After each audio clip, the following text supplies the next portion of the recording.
Hello everyone, welcome to my web technology lab programs. Now I'm going to explain my sixth lab exercise, that is JavaScript timer function and objects. So my name is Chandan. I'm going to explain you the or demonstrate you the JavaScript codes. First thing I have asked is write JavaScript code to display the digital clock. So I already given the span ID time, but I need to show the script. So in the script, you can use get time objects. So for this, I'll just show you my code in my Sublime Text, my editor. So in my body, I use the header, digital clock, which we showing in digital clock, and span as ID and given time. So I'll be using this time by using ID, get element by ID. So in script function, I use option called display. So function display, so display is a function where where d is equal to new date. Get a new object and given us a date.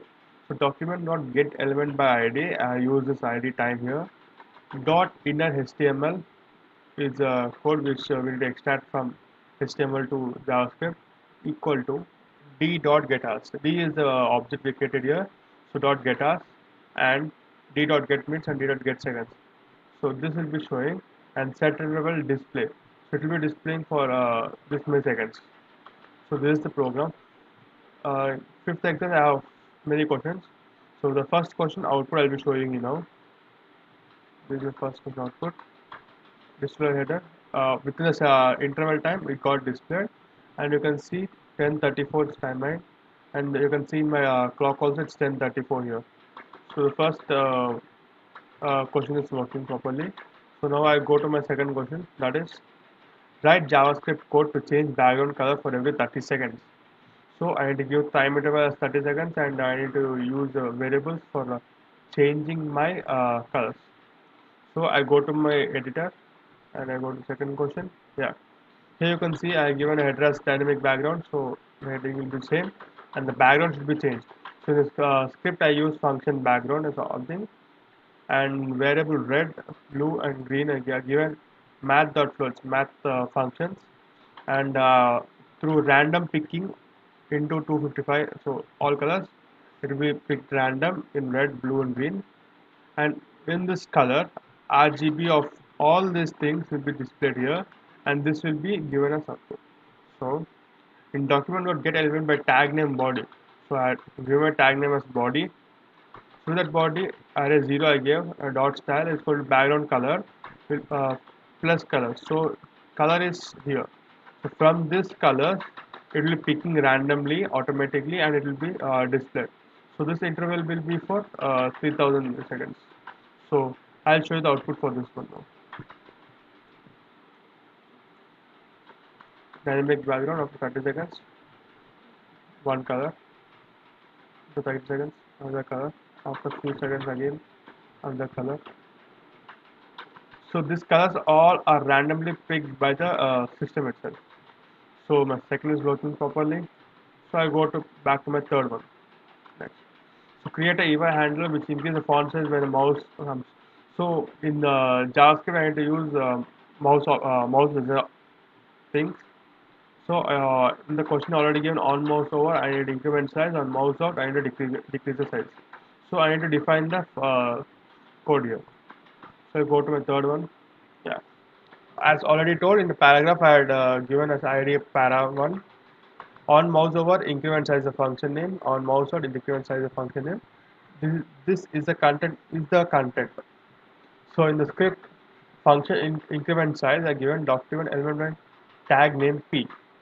Tag name p. This is the tag name. So p 0. You can also use ID. Get element by ID as para 1. Both options you can use. Dot style is font size larger.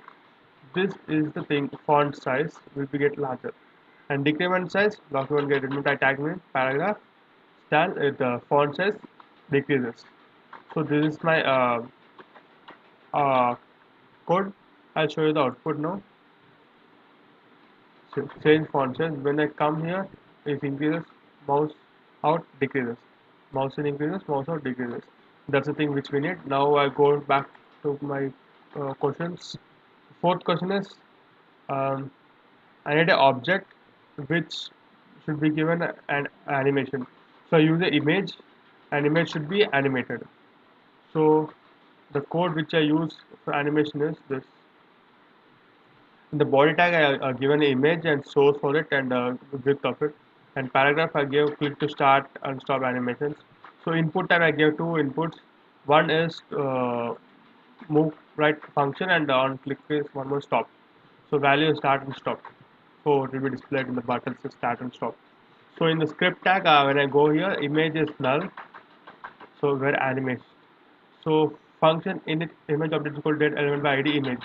So this image will be got here, and the position will be later. It will be changing, and the style is sorry, style left and top is 0 pixels 0 pixels.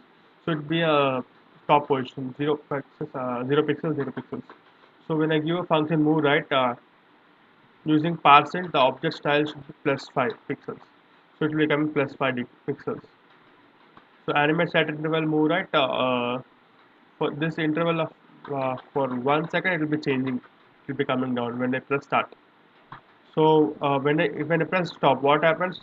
The animate should be cleared, and it should be go back to the starting position 0 pixels 0 pixels. So we know that onload is equal to init function. So again it comes to init function. So this is the code. So I just run it. You'll get to know. I use my Cardinal logo, and automatically when it starts, it will go in. When I stop, it stops. Start, stop.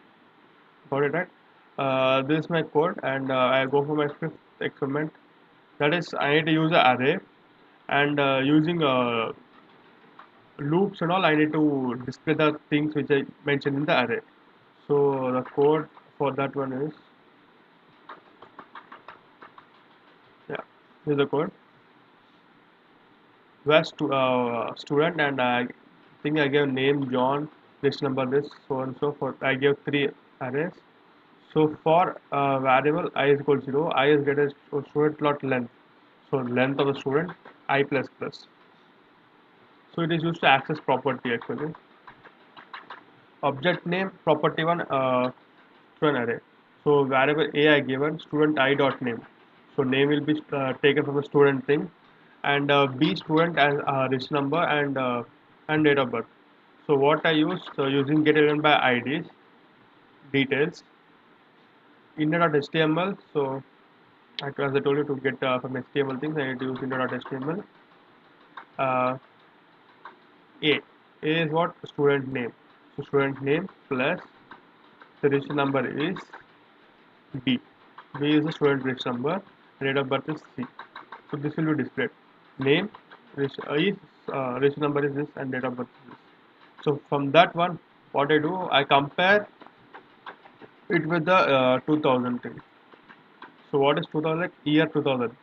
So for variable this student lot length and j plus plus, if students of date of birth is greater than this, then using the id date, what I do, I just print the date of birth of student name is after the year 2000. If it is before, it will I use else statement and get it. So for this, I run the code. Yeah, John's list number is 120 and date of birth is so and so all this thing. So we have three data 1995, 1998 and 2003. So John, the date of birth of John is before the year 2000. It's 2000 before the year, and date of birth Joseph is also before the 2000 year, and Sam is 2003. So it is after the year 2000. So all the five questions have been completed. Thank you for watching my video. Please subscribe.